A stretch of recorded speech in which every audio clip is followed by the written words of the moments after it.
Hello and welcome guys to my round 5 review. So for the first time for me, I'm into the top 1000. So yeah, good signs there. After a big week, scored 2,342. And yeah, just inside that top 1000 mark. So look, fingers crossed we can keep that up all year and yeah, stay in there. I'd be devastated if, we're in there this week and then immediately drop back out. So look, hopefully that's where we can stay for the whole year and yeah, work our way up. But yeah, I'll take it as of right now. I wasn't expecting to be this high up so early on. So yeah, onto the team. Start off with the back line this week. I ended up going Doherty over Tom Stewart, and I did the maths. If I did go Tom Stewart, I would have been ranked 574 overall. So yeah, look, you can't win them all. Doherty should be fine long term, but yeah, just a bit of a down game. The ball wasn't really down there for the whole first half, so 86, look, it's not a disaster, but yeah, if we had have gone Tom Stewart for the exact same price, would have been 400 places better off, but what can you do? Jayden Short, 56, first bad game for him. Yeah, he looked, it was super consistent up until then, but yeah, against Adelaide, absolutely dominated Richmond. Short just couldn't find the ball in the back line. It was all Adelaide. So yeah, I wouldn't think anything of that too much. He'll definitely bounce back, and yeah, I think it was just a rough game for him. Hewitt, 111. Looking like this bloke will be D1 for the year, that's my guess. Definitely top 3 defender this year. Yeah, he's still underpriced at 516. He's only going to grow and grow every week. So yeah, very impressed with Hewitt. And yeah, even with a healthy Blues midfield, he still scores well. So yeah, Hewitt has been amazing. Sicily, 126. This was the game I was waiting for. His first big ton of the year. Was on about 70 at quarter time. So look, he probably honestly could have gone bigger than this, but yeah, had something like 15 marks, close to 30 possessions, massive game from Sicily, had heaps of intercepts, just looked really good. And look, I know it was only one game, but the way he played, he did look like a top interceptor in the league. So yeah, I'm very happy with the Sicily pick, and still very cheap if you are going to jump on him this week. Paddy McCartan, 68, seems to do most of his scoring in the first quarter with intercept marks here and there, and then sort of slows down as the game goes on. But yeah, it seems to be a really good defensive option for us this year. Pretty consistent, 60s, 70s, the occasional 50. So yeah, happy with the McCartan pick. Cox, our loophole, brought in Nathan O'Driscoll this week after a ton, and he's backed it up with another ton. So yeah, made about 70k this week, I think it was, and yeah, should get to around 350k in the next 2 weeks with those 2 big scores in his, what do you want to call it? Anyways, you know what I'm saying. He's about to make a lot more money. I think he's a little too expensive to get in now, though. If you really do feel like you're missing out not owning him, this is definitely your last week to bring him in. He's already very expensive, but yeah, he should be best 22 at Freo. He played that wing role very well, had about mid-20s touches, played a really good game and definitely deserved his ton.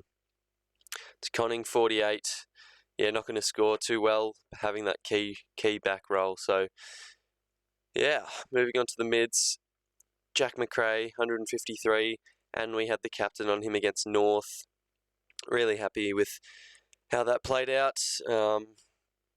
Yeah, is that far ahead of everyone else, apart from Neil, really. Him and Lachie Neale seem to be just that far ahead of the pack. You have to own them.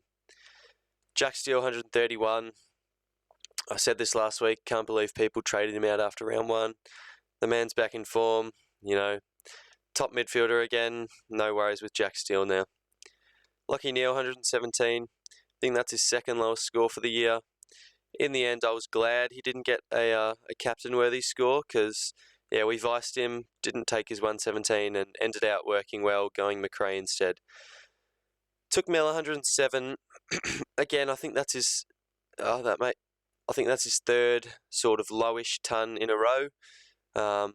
So yeah, he's still consistent, still a top mid, just a little bit slower than the rest of the pack, but that's fine. Still happy to own him. 113 average. He should get that right back up.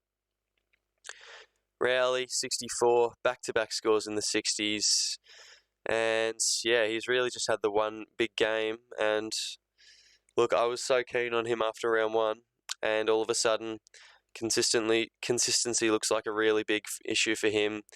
Stuart Dew likes him to tag. I'm not sure why. He's just about their best contested ball winner, him and Took. But yeah, he's tagging at the moment. And yeah, honestly, I don't see him averaging 90 for the rest of the year. I know he's averaging 92 as of right now, but that's from the one big score against the Eagles where they had a bunch of league players. So yeah, I think Rao's definitely one that I'm looking to move on from this week, but I'll have to see when teams are named if there's any surprise ins or outs before I finalise my trades. But I think he's one I definitely want to move on from this week. Berry, 76. Yeah, pretty good from Berry so far. Average game, I'd say. Hasn't really had a big game yet. Hasn't cracked the ton. Doesn't look like he has in previous years. I know 2020 he averaged 97, so doesn't really look like that so far. Still making good money. Still got a relatively low break even. It's at 37 this week. So look, hold or trade, not sure. It seems like every single game that shoulder's troubling him.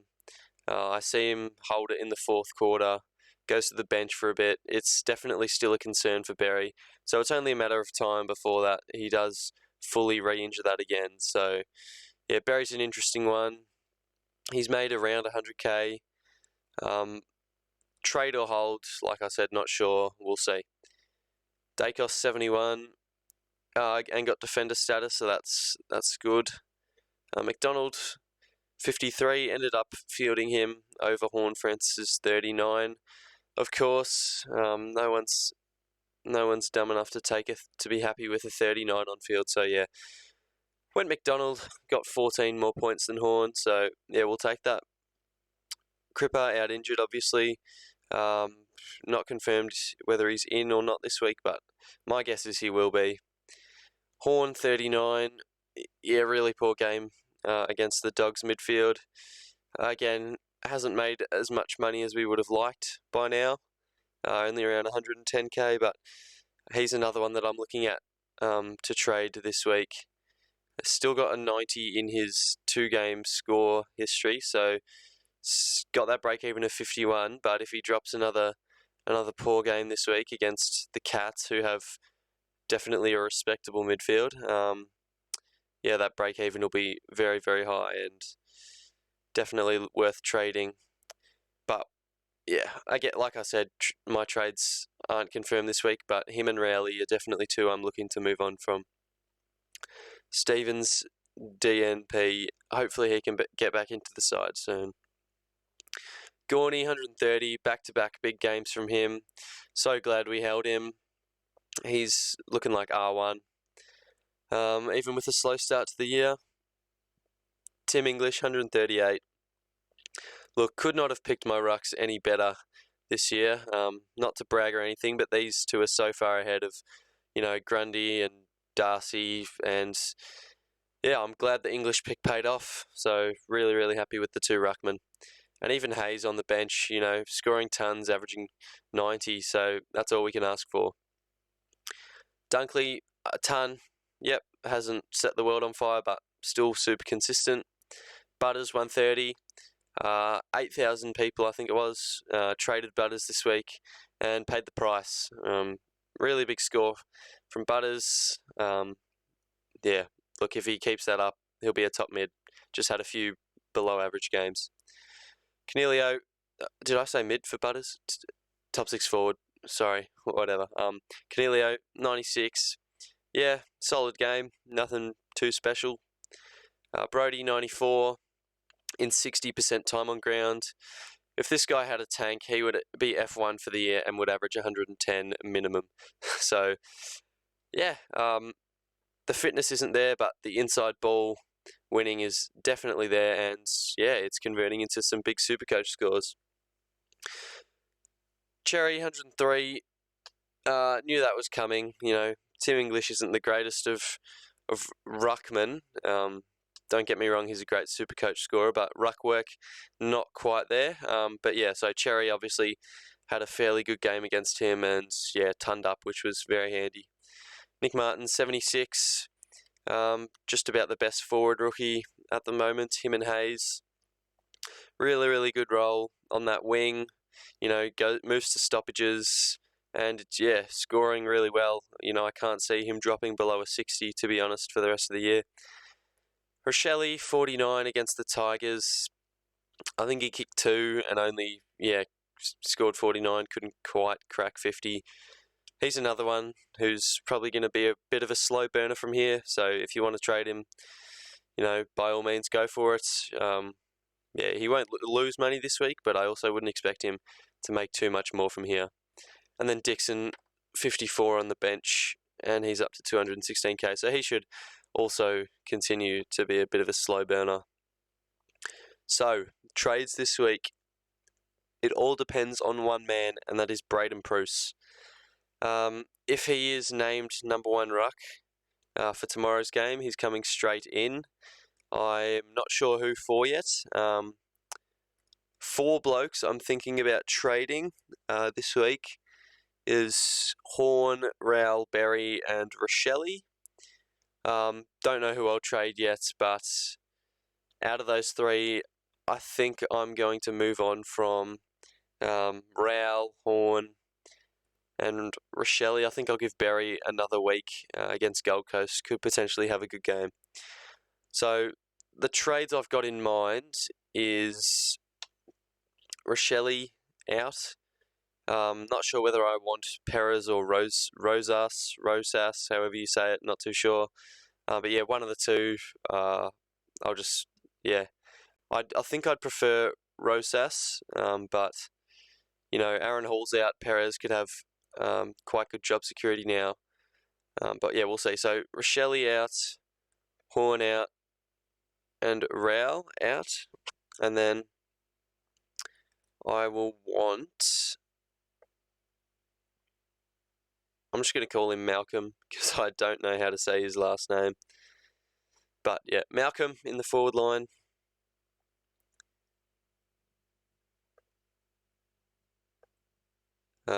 Which means we have to swing. Oh, what have I done here? Sorry. Hold on. What have I done here? No, that's not okay. So start again with the trades. As you can see, I haven't put much thought into these. Yeah, Rochelle out.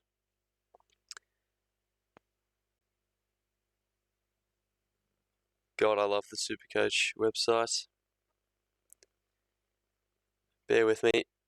Rochelle out. Swing English into the forward line. And we'll grab Braden Preuss. Come on. It's so slow. This is doing my head in. Preuss in. Trade out Horn. Swing Nick Martin up into the midfield. And grab Malcolm.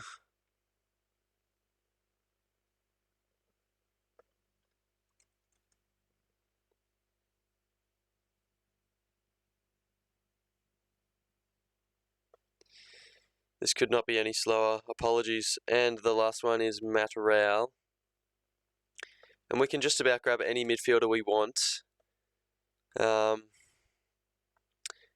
so yeah, this isn't confirmed. I like the looks of Brayshaw, Tom Green, Petrarca, and Clary both against the Tigers. So I've got options. I can get anyone. Clary, massive break even, so we could probably hold off and get him next week if we wanted to. Not sure yet.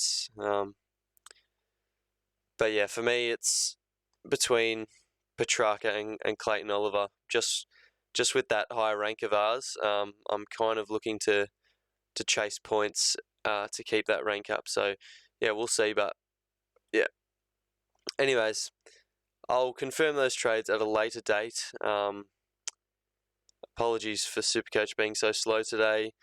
If you did watch, thanks for tuning in, and I'll see you next week.